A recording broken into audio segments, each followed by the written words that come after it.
अजय जी, स्वागत है आपका निवेश की एबीसीडी में। और काफ़ी समय के बाद आपने शिरकत की, समय दिया हमें, धन्यवाद। और शुरुआत मेरे ख्याल से, हम जानते हैं कि आप हमेशा शॉर्ट टर्म और नियर टर्म आउटलुक्स नहीं देते हैं, लेकिन फिर भी जो भी निवेशकों ने लंबी अवधि के लिहाज से अपने पोर्टफोलियो को बांध रखा है, निवेश को बांध रखा है, तो मौजूदा उतार चढ़ाव की एक समझाइश, ताकि वो बाज़ार को बेहतर तरीके से समझ सकें, वो हम आपसे लेंगे। तो फिलहाल भारतीय बाजारों के लिए जो समीकरण बनते हुए दिखाई दे रहे हैं, हमने सितंबर सीरीज़ की शुरुआत देखी, काफ़ी अच्छे नोट पे की है। जिस तरह का डेटा आया, भले ही वो हम जीडीपी कहें, हम पीएमआई मैन्युफैक्चरिंग कहें, ऑटो सेल्स डेटा भी ठीक ठाक दिखाई दे रहा है। मॉनसून को लेकर एक कंसर्न है, और अगस्त में हमने देखा लगभग 37% के आसपास का डेफिसिट रहा है। जून से लेकर अगस्त तक अगर हम देखें, 10% का डेफिसिट बारिश में रहा है। कहा जा रहा है सितंबर के कुछ दिन हो सकता है कि हमें अच्छी बारिश मिलने की संभावना हो, लेकिन वो रीजन स्पेसिफिक होगी, पूरे भारत में एक समान बारिश नहीं होगी। तो मानसून को लेकर अभी भी बहुत सारे सवाल हैं, जो आने वाली तिमाहियों में शायद बढ़ती हुई महंगाई या महंगाई को लेकर एक सरदर्द के रूप में उभर सकते हैं। इन सब बातों को ध्यान में रखते हुए चिंताएं बाजार में क्या ज़्यादा है? क्या बाजार इन चिंताओं के बावजूद दिशाहीन दिखाई दे रहा है? कैसे पढ़ रहे हैं आप? कविता जी नमस्कार। बिल्कुल सही कहा आपने। बहुत दिनों के बाद मैं आपके शो पे आया हूँ और देखिए, जहाँ तक चिंता की बात है, मेरे को तो इसके एकदम विपरीत दिखाई पड़ता है। जिस तरह से बाज़ार और ख़ासकर मिड और स्मॉल कैप के अंदर जो हाल और तेज़ी महसूस की गई है पिछले 3 महीनों में, उसको देख के तो मेरे मन में ये नहीं है बिल्कुल विचार के बाज़ार में कोई चिंता है, बल्कि सारी चिंताओं को अलग रख के निवेशक कहीं न कहीं आने वाले साल को एक बहुत मज़बूत साल समझ के आगे बढ़ रहे हैं। 2 से 3 बातें मैं यहाँ रखना चाहता हूँ। जहाँ तक मॉनसून की बात है, हो सकता है कि सितंबर के महीने में मॉनसून वापस से थोड़ा सक्रिय हो और उसके चलते शायद हमारा जो डेफ़िसिट है वो कम हो जाए। लेकिन फ़िलहाल के जो आंकड़े हैं उसको देख के तो ये लग रहा है कि सितंबर अच्छा होने के बावजूद भी ये डेफ़िसिट ईयर ही बना रहेगा। और जहाँ पे ये डेफ़िसिट ईयर बना, वहाँ पे कहीं न कहीं हमको थोड़ा कंज़म्पशन में एक कमज़ोरी और वीकनेस ज़रूर दिखाई देगी। तो इसके कुछ ना कुछ परिणाम भारतीय अर्थव्यवस्था की ग्रोथ रेट के ऊपर ज़रूर दिखाई देंगे। चालू वित्तीय वर्ष में मॉनसून के चलते थोड़ा ना थोड़ा इम्पैक्ट ग्रोथ पे शायद ज़रूर पड़ना चाहिए। अ, बाज़ारों का जहाँ तक नियर टर्म में सवाल है, देखिए वैल्यूएशंस एक अच्छे खासे स्तर पे हैं। हम निरंतर यही बात कई महीनों से कहते जा रहे हैं। अ, बाज़ार, जैसे मैंने कहा कि बाज़ारों ने अपना रुख तो पॉज़िटिव ही रखा है, लेकिन वैल्यूएशन कम्फ़र्ट ज़ोन में नहीं है। साथ ही साथ मॉनसून को लेके थोड़ी चिंता है। तीसरी बड़ी चिंता, अगर आप अ, मेरे विचार में जो तीसरे सबसे बड़ी चिंता का विषय है, वो है बढ़ते हुए क्रूड प्राइसेज़। क्रूड ऑयल करीबन 90 के नज़दीक पहुँच गया है और एक एक नेगेटिव फैक्टर ये हमेशा हमारी इकोनॉमी के लिए बना रहता है। तो ये 2-3 फैक्टर्स हैं। इन्फ्लेशन, खराब मॉनसून के चलते वेजिटेबल और फ्रूट इन्फ्लेशन हाई रह सकता है। ये सब चिंता के विषय हैं और इनको हम इन सारे टॉपिक्स को हमें फिलहाल के वैल्यूएशन स्तर को देख के सामने रखना चाहिए। जी। आपने कहा कि वैल्यूएशंस अभी भी थोड़े से कंफर्टेबल लेवल पर नहीं है। मैं चाहती हूँ कि हम अक्रॉस मार्केट कैप थोड़ा सा इसको लेकर बात कर लें, क्योंकि मिड कैप, स्मॉल कैप, हालांकि ये हम एक सांस में कह देते हैं, ये भी कहना गलत है। Mid cap space, small cap space, और अब जो लार्ज कैप में हम देख रहे हैं, थोड़ा सा जो कंफर्ट आता हुआ दिखाई दे रहा है वैल्यूएशंस को लेकर, क्या ये सही है या नहीं? अगर ओवर हीटेड है मिड कैप स्पेस या स्मॉल कैप स्पेस, तो फिर क्या थोड़ा सा यहाँ पर एक्सपोजर कम करने का समय आ गया है? आपकी रणनीति अक्रॉस आपके पोर्टफोलियोज और फंड्स में इन अक्रॉस मार्केट कैप्स फिलहाल किस तरह की है? देखिए कविता जी, हम तो अपने पोर्टफोलियोज़ में ज़्यादा उठा-पटक ना करते हैं और और ना ही कर सकते हैं एक तरह से, क्योंकि जिस तरह से सेबी ने कैटेगराइज़ेशन किया हुआ है, अगर हम स्मॉल कैप फंड चला रहे हैं, तो हमें उसे स्मॉल कैप की तरह ही चलाना पड़ेगा। अगर हम कोई लार्ज कैप फंड चला रहे हैं और हमारा हमारा मान लीजिए व्यू मिड कैप की तरफ पॉजिटिव है, तो हम लार्ज कैप फंड में मिड कैप स्टॉक्स ज़्यादा नहीं ले सकते। सो कहीं न कहीं कैटेगराइज़ेशन होने के बाद जिस तरीके से म्यूचुअल फंड चलाए जाएँगे, उसमें बहुत ज़्यादा उठा-पटक हो सकती है। तो ये तो रही एक बात। जहाँ तक बात है कि हमारे विचार में लार्ज, मिड, स्मॉल और इसमें मैं एक और खेमा जोड़ देता हूँ जो है माइक्रो कैप। इन सब की वैल्यूएशन और इन सब का व्यू हमारा क्या है? देखिए, मुझे कहने में कोई हिचकिचाहट नहीं है कि माइक्रो कैप में इस वक़्त बबल बन चुका है। अगर आप उस माइक्रो कैप इंडेक्स को देखें जिस तरह से उसने बिहेव किया है, वहाँ पे कहीं न कहीं बबल है। स्मॉल कैप को अगर आप देखें, बहुत ओवर हीटेड है। बहुत स्मॉल कैप्स ऐसी हैं जहाँ पे मैं बोल सकता हूँ बबल वैल्यूएशन बन चुकी है। उसके बाद अगर हम मिड कैप पे आएँ, definitely it is over valued. I will not call it कि भई यहाँ पे एक बबल की तरह क्रिएट हुआ है, लेकिन ज़रूर वैल्यूएशन ज़्यादा है। लास्ट खेमा जो है वो है लार्ज कैप। देखिए ओवर वैल्यूएशन यहाँ पे भी है, लेकिन रिलेटिवली कम है। तो अगर हम पूरे स्पेक्ट्रम के हिसाब से देखें, तो मैं बोलूँगा पूरा बाज़ार एक तरह से थोड़ा ओवर वैल्यूड है। सबसे come over valuation large cap में है, उससे कम मिड कैप में है, उससे कम स्मॉल कैप में है और माइक्रो कैप में सबसे ज़्यादा माइक्रो कैप तो आउटराइटली हम कह सकते हैं कि एक बबल उसमें बन चुका है। इस तरह से हम स्पेक्ट्रम देख रहे हैं। जी। माइक्रो कैप का आपने बहुत अच्छा ज़िक्र किया और ये इस समय काफ़ी महत्वपूर्ण भी है क्योंकि कुछ खेमे के जो निवेशक हैं उनका क्रेज़ इसकी ओर है। कुछ निवेशक ऐसे हैं जो इसको जानना चाहते हैं, जिनमें इसको लेकर डर भी है। ओवरऑल ये जो स्पेस है माइक्रो कैप, कुछ स्मॉल कैप फंड्स के ज़रिए भी इसको कवर किया जाता है। पर अदरवाइज़ जितनी भी एक्सपर्ट से हमने बात की है, आप मेरे ख्याल से इस बात को शायद आगे और बेहतरी से समझाएँगे। बहुत सारी कंपनियां जो इसके अंतर्गत आती हैं उनको लेके कवरेज नहीं होती हैं, बहुत सारे एनालिस्ट इसको कवर नहीं करते हैं। बेसिकली इस तरह की कंपनियों को समझ पाना और रणनीति उसके तहत बना पाना थोड़ा सा कठिन कार्य भी होता है, जो कि एक आम निवेशक को शायद करना भी नहीं चाहिए अगर खासतौर से आपको जानकारी ना हो तो। ये स्पेस कितनी रिस्की हो सकती है, अगर फायदेमंद है तो कितनी एहतियात भी आपको इसमें बरतनी पड़ेगी, इसके बारे में थोड़ी समझाइश दे दें। कविता जी, सबसे ज़्यादा एहतियात बरतने की ज़रूरत माइक्रो कैप स्पेस में ही है। आपने बोला कि शायद समझने में कुछ ज़्यादा मुशक्कत करनी पड़ती है। मैं ये नहीं कहूँगा क्योंकि किसी किसी भी बिज़नेस को समझने में उतने ही स्किल लगते हैं, बल्कि कहीं न कहीं मैं ये ज़रूर कहूँगा कि लार्ज कैप कंपनी होती हैं जिनके मल्टीपल लाइन ऑफ बिज़नेस होते हैं, मल्टीपल सब्सिडियरीज़ होती हैं, उन्हें समझने में थोड़ी मुशक्कत ज़्यादा लगती है।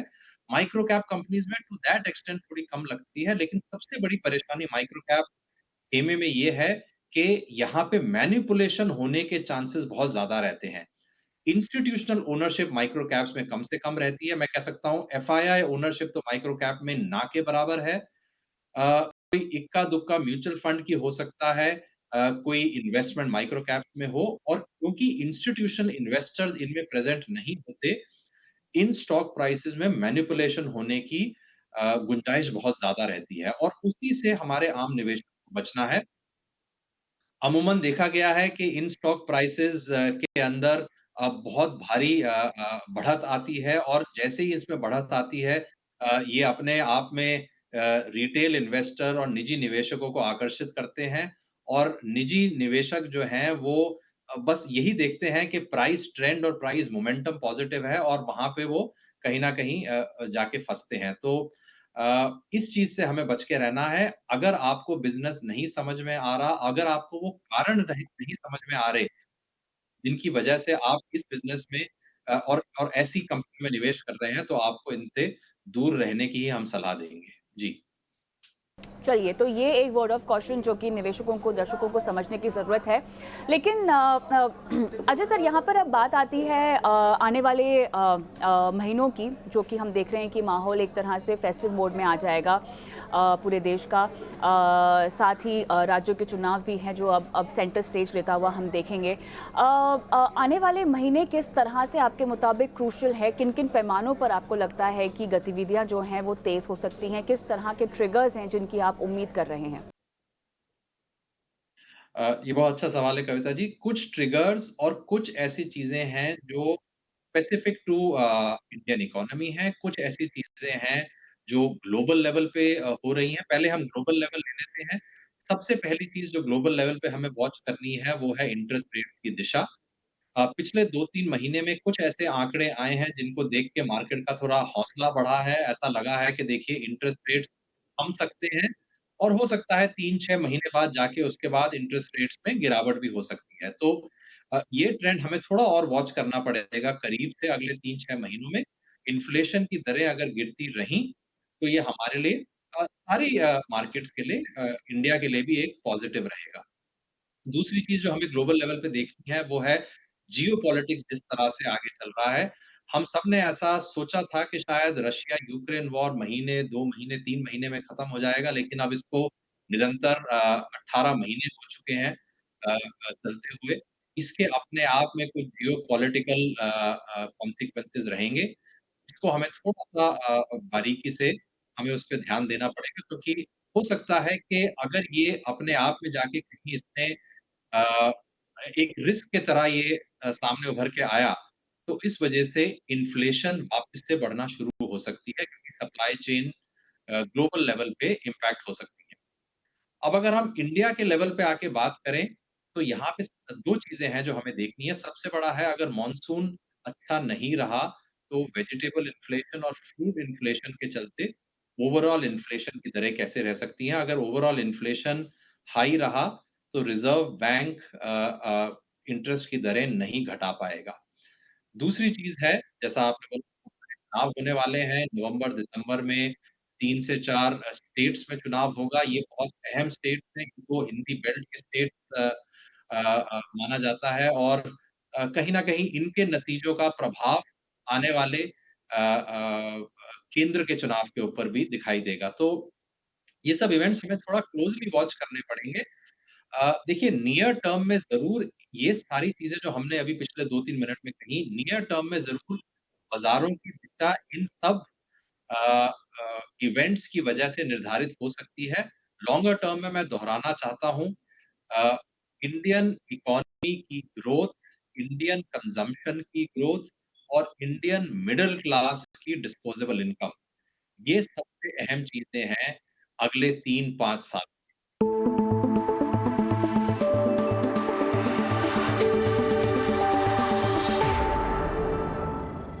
मैं चाहती हूँ कि अब हम कुछ चुनिंदा सेक्टर्स के बारे में भी बात कर लें जो कि मेरे ख्याल से आपके रडार में हो।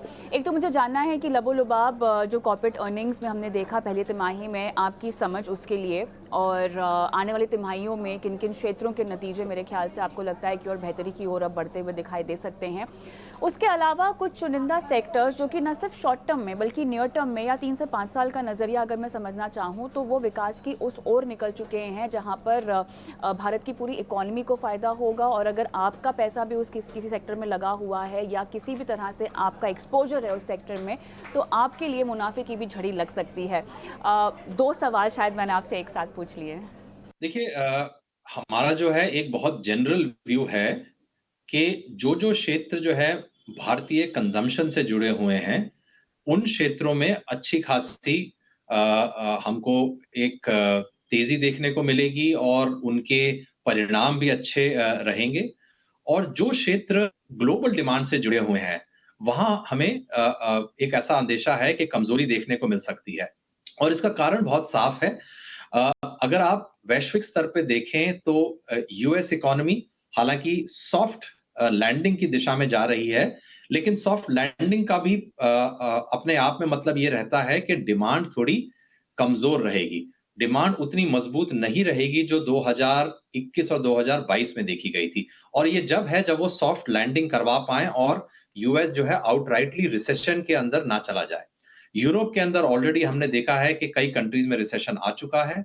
अब रही बात तीसरी सबसे बड़ी अर्थव्यवस्था की, वो है चाइना और चाइना में अनुमान ये लगाया जा रहा था 6 महीने पहले कि जिस तरह से उन्होंने अपनी इकोनॉमी को ओपन अप किया और जिस तरह से उनकी सरकार भी बात कर रही थी इंडस्ट्री को सपोर्ट करने की, तो शायद उम्मीद ये थी कि चाइना ग्लोबल ग्रोथ को सपोर्ट कर पाएगा।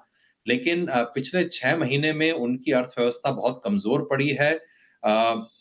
जितने भी इंसेंटिव्स सरकार के द्वारा दिए गए हैं, वो भी जो है डिमांड को वापस रिवाइव नहीं कर पाए हैं।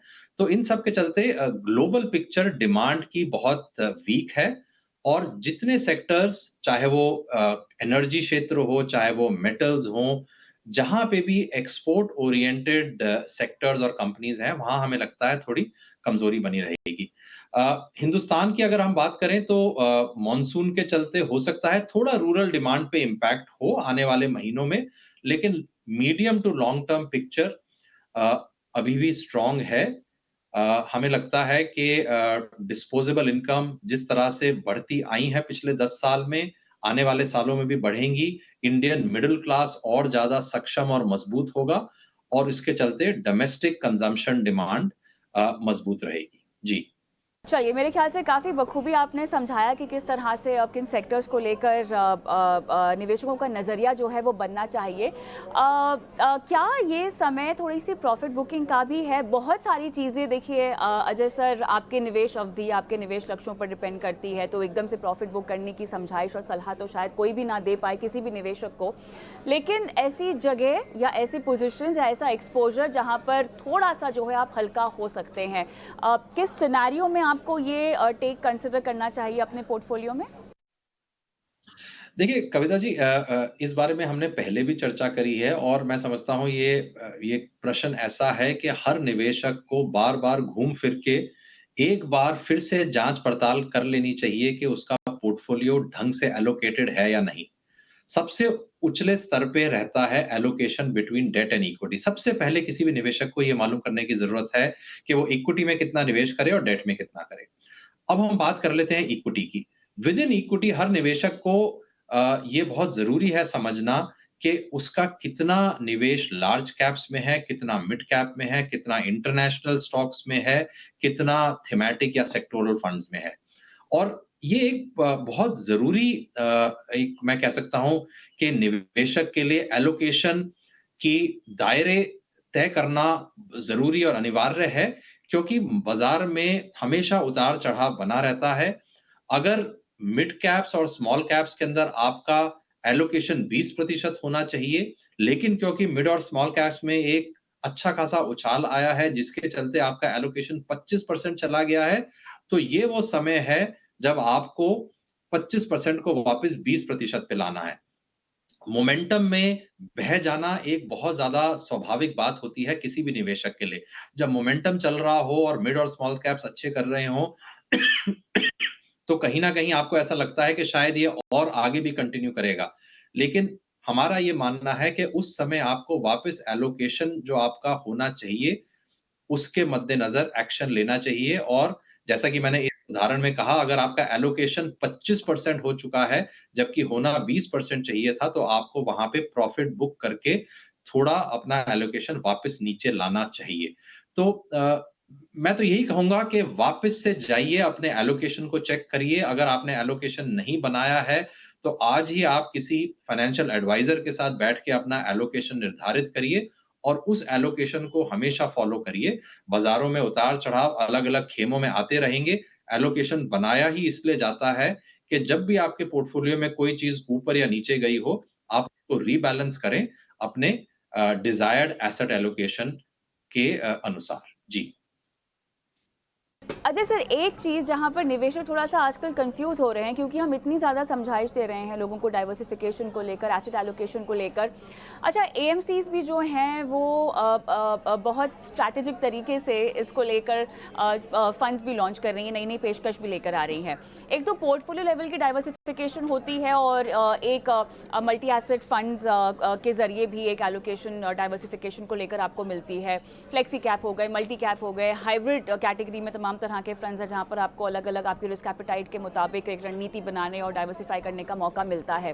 अब जब इतनी सारी चॉइस आपके सामने हो, तो आपके लिए सही क्या है, आपके लक्ष्यों के लिए सही क्या है, ये मुझे कैसे पता चले?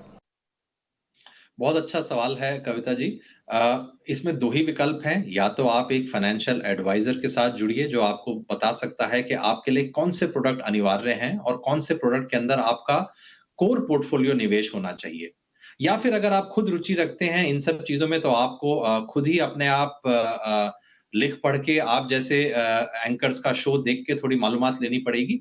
लेकिन 2 से 3 चीज़ें मैं यहाँ कहना चाहूँगा। सबसे पहली चीज़, हर निवेशक के लिए हमेशा एक कोर पोर्टफोलियो होना चाहिए और उस कोर के अंदर डाइवर्सिफाइड फंड्स होने चाहिए, डाइवर्सिफाइड कैटेगरीज़ होनी चाहिए, जैसे कि large cap category, flexi cap category, mid cap category और जो चौथी कैटेगरी का मैं नाम लूँगा वो है बैलेंस्ड एडवांटेज कैटेगरी।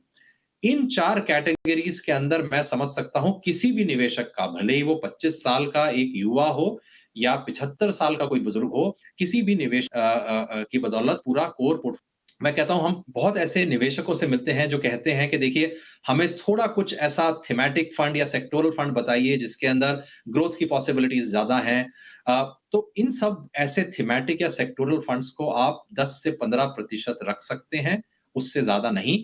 एक तीसरी जो चीज़ मैं बोलना चाहता हूँ वो है इंटरनेशनल फंड्स। आज से 5-7 साल पहले ये इतने पॉपुलर नहीं थे, लेकिन मैं ऐसा समझता हूँ कि जिस तरह से अ, ये इंटरनेशनल फंड्स ने पिछले 5-10 सालों के अंदर एक अच्छी वेल्थ क्रिएट करके दी है निवेशकों के लिए। मेरा ये मानना है कि कुछ लेवल ऑफ डाइवर्सिफिकेशन के लिए 5 से 10% निवेशकों का एक इंटरनेशनल फंड में भी रहना चाहिए। सही मायने में दिस इज़ रियल डाइवर्सिफिकेशन, क्योंकि आप इंडिया के बाहर जाके थोड़ा-सा डाइवर्सिफाई कर रहे हैं। तो कोर में मैं दोहराना चाहूँगा, कोर में हमारे large cap, mid cap, flexi cap और बैलेंस्ड एडवांटेज फंड, 10 से 15% थीमैटिक फंड रह सकते हैं, उससे ज़्यादा नहीं, और आखिर में 5 से 10% इंटरनेशनल फंड्स। जी। बहुत सही कहा आपने कि इंटरनेशनल फंड्स की ओर आप रुख कर सकते हैं, लेकिन अब यहाँ पर एक सवाल फिर ये भी आ जाएगा कि किस तरह के बाजार की ओर रुख करें, कहाँ पर मौके ज़्यादा होंगे? देखिए कविता जी, इसमें भी हमें थोड़ा-सा लॉन्गर टर्म व्यू लेना चाहिए। मैं ये ज़रूर आपके सामने कह सकता हूँ कि हर साल बेस्ट परफॉर्मिंग मार्केट हमेशा कोई ना कोई अलग कंट्री रहेगी। हो सकता है बेस्ट परफॉर्मिंग मार्केट इस साल चाइना रहे, 2024 में हो सकता है हिंदुस्तान रहे, 2025 में हो सकता है अमेरिकी बाजार रहे। हर साल कोई ना कोई मार्केट बेस्ट परफॉर्मिंग मार्केट रहेगी। तो ये अंदाज़ा लगाना कि कौन से साल कौन-सी मार्केट अच्छा करेगी, मैं समझता हूँ कि ये नामुमकिन है, हमें इसमें पढ़ना भी नहीं चाहिए। डाइवर्सिफिकेशन के हिसाब से मेरा ये मानना है और हमारा ये मानना है यूटीआई में कि जो ग्लोबल फंड्स हैं, जिनमें यूएस इकोनॉमी करीबन 60 से 70% रहती है और बाकी सारी इकोनॉमीज यूरोप, जापान, चाइना मिला के करीबन 30% रहती है। ये एक सबसे बेहतरीन विकल्प है इंटरनेशनल डाइवर्सिफिकेशन के लिए। क्योंकि अगर आप बहुत ध्यान से देखें, ग्लोबल लेवल पे पिछले 20-30 सालों में जो मजबूत कंपनीज उभर के आई हैं, उनका कहीं न कहीं यूएस के साथ एक स्ट्रॉन्ग लिंकेज रहा है, और ये मैंने बात 20 से 30 साल की करी है। अगर आप 50 साल भी पीछे इसको लेके चले जाएँ, तो भी नतीजे कहीं न कहीं ऐसा ही मिलेंगे आपको देखने को। तो यूएस इकोनॉमी को कोर में रहना ज़रूरी है। ऐसा इंटरनेशनल फंड आप चुनिए अपने लिए, जिसमें एट द कोर यूएस है और करीबन 30 से 35% निवेश है यूरोप, चाइना, जापान और बाकी अर्थव्यवस्थाओं में। जी। मेरे ख्याल से मेरे सवाल तो ख़त्म नहीं हो रहे हैं, लेकिन हमारा समय समाप्त हो चुका है। अजय सर, बहुत बहुत धन्यवाद आपका, आपने समय निकाला, शिरकत की और एक बार फिर से निवेश की तमाम बातों को बड़े आसान भाषा में हमारे दर्शकों को समझाया। धन्यवाद। धन्यवाद कविता जी।